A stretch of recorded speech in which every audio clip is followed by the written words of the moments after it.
The White House hosting the biggest names in the tech world today. This is a summit on artificial intelligence. And one of those companies is Accenture.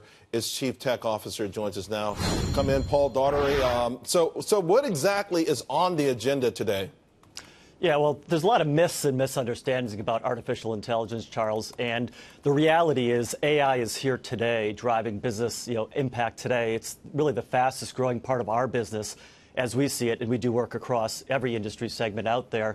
And we see AI not just important today, but it's really going to shape the future for us. It's the future of business and economic growth. It's going to spur new economic growth and really reshape the future of work. So that's a really important topic for us to get on the agenda to look at making sure we make business and our workforce competitive going forward. Speaking of that, though, when people, of course, most people lump in, you think robots, artificial intelligence, maybe, big data, all sort of working together.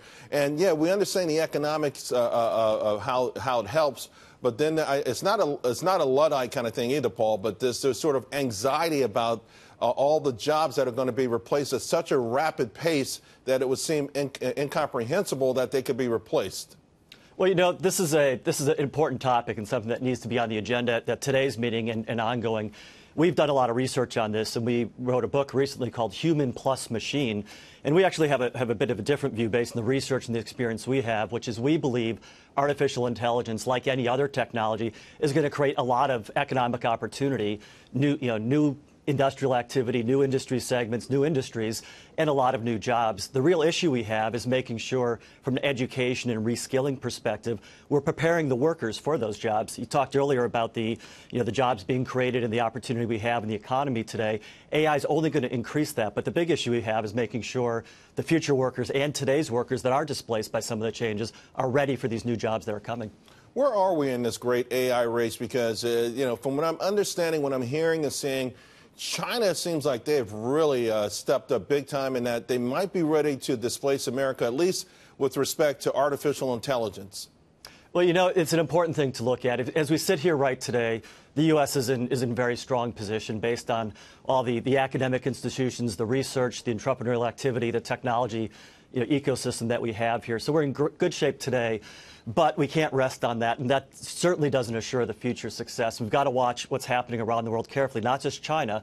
In France, they announced an AI plan recently, the United Kingdom, Germany, other countries moving fast. That's why today's dialogue is really the start of more dialogue we need across all the stakeholders in the public sector and the private sector to make sure we're addressing three things in our view, which is an innovation agenda for the country, looking at R&D and data accessibility, because access to data is key to fueling these AI engines we have.